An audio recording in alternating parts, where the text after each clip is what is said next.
Hello friends, હિનાસ કિચનમાં તમારું સ્વાગત કરી છું. તમને બધાને જય શ્રી કૃષ્ણ. હું ઘણા વખત પછી આવી છું. એનું મોટિવેશન મને મળ્યું છે મારી ફ્રેન્ડ્સ, મારી દીકરી, મારી જમાઈ અને મારા ફેમિલી તરફથી. હું ઘણા વખત પછી આવું છું એટલે મને તમારો પ્રેમ એવો જ મળી રહેશે એવી મારી અપેક્ષા છે તમારા તરફથી. તો ચલો આપણે શરૂ કરીએ. પ્રસાદનો શીરો સારા પ્રસંગમાં જે બતાવીએ છીએ તે શીરો શરૂ કરશું. તો એનું મેઝરમેન્ટ બરાબર તમે લેશો તો તમારો શીરો બહુ જ સરસ બનશે અને પ્રસાદ બધાને ભાવશે. તો આજે આપણે બનાવશું પ્રસાદનો શીરો, જેમાં 1 વાટકી બારીક રવો, ઘી, સાકર, કેસર, એલચી, દ્રાક્ષ અને બદામ છે મારી પાસે. આ બધા સામાનથી પ્રોપર મેઝરમેન્ટ સાથે આપણે બનાવશું. હું તમને મેઝરમેન્ટમાં કહીશ કે 1 વાટકી રવો હોય તો એની સાથે લગભગ પોણી વાટકી સાકર, 4 ચમચા ઘી, રવાથી ડબલ 2 કટોરી દૂધ મેં કાઢ્યું છે. અને બીજું બધું મેઝરમેન્ટ બરાબર કરશો તો બહુ સરસ શીરો થશે અને એને શેકશું આપણે બહુ સારી રીતે. કઢાઈમાં 4 ચમચા ઘી લેશું. પ્યોર ઘીમાં જ કરજો. પ્રસાદનો શીરો હંમેશા પ્યોર ઘીમાં બને છે. ઘી ગરમ થઈ ગયું છે. હવે એને સ્લો ગેસ ઉપર આપણે રવો નાખી અને શેકશું. આમાં રવો લેવાનો છે, સૂજી નથી લેવાનું, શીરાનો રવો લેવાનો છે.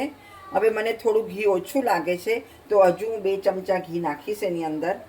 મેં પહેલાં 5 ચમચા ઘી લીધું હતું અને હજુ બીજા 2 ચમચા ઘી મેં નાખ્યું છે. સારી રીતે ઘી હશે તો જ સારી રીતે શેકાશે. હવે બહુ સારી રીતે આને બ્રાઉન કલરનો શેકશું. 5 મિનિટ થશે શેકવા માટે. હવે મારો શીરો બ્રાઉન થઈ રહ્યો છે, સરસ રીતે શેકાઈ રહ્યો છે. ધીમે તાપે શેકવાનો છે. એમાં કિસમિસ એડ કરી નાખી છે. હવે હું એમાં થોડું કેસર એડ કરીશ એટલે કલર આવી જશે.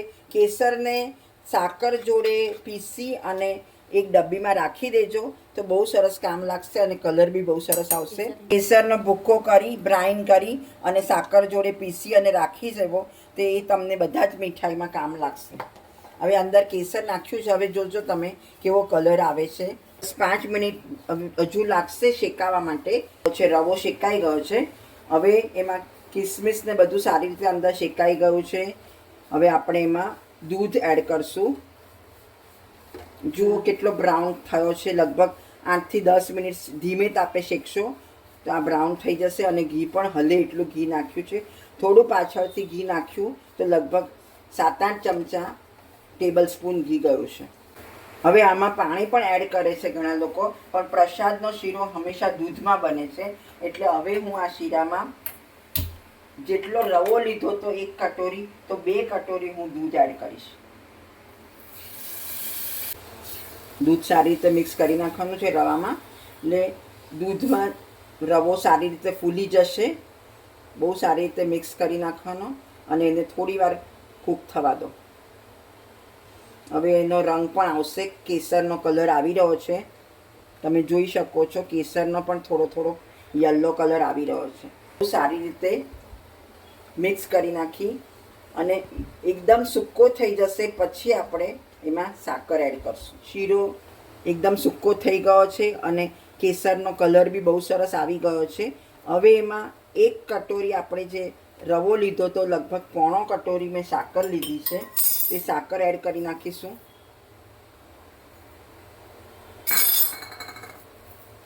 અને સાકર થોડી પીગળે એટલે બદામની કતરી એડ કરી શકશું.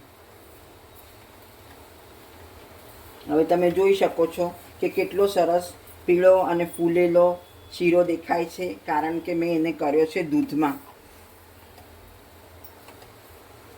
તમે જોઈ શકો છો કે શીરામાં કલર બી બહુ સરસ આવી ગયો છે. બ્રાઉન અને યલો કલર આવી ગયો છે કેસરનો.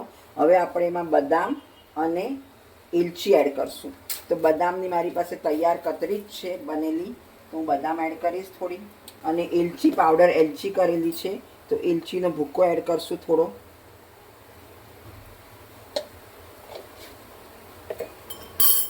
અને બધું મિક્સ થઈ ગયું છે.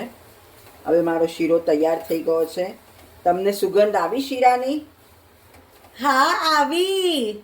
ચલો તો તૈયાર થઈ જાઓ ખાવા માટે. હું મારા લાલાને અને મારા ગુરુ રંગ અવધૂત મહારાજને શીરો ધરાવીશ અને પછી જ બધા ખાઈ શકો છો. તો ચાલો ખાવા માટે તૈયાર થઈ જાઓ. શીરો, પ્રસાદનો શીરો. મમ્મી સુગંધ તો બહુ સરસ આવી રહી છે. હા, તો શીરો તો પ્રસાદનો શીરો તો હંમેશા સારો બને છે. તો હવે આપણે શીરાની પ્લેટિંગ કરશું. પ્રસાદનો શીરો થઈ ગયો છે. તો પહેલાં હું મારા લાલાને અને બાપજીને મૂકી દઉં છું શીરો પ્રસાદના. પછી આવો તૈયાર થઈ જાઓ શીરો ખાવા. બહુ સરસ સુગંધ આવે છે. હા બિંદી? Yes yes. બહુ જ જલ્દી તમને મળીશ એક નવી રેસીપી સાથે.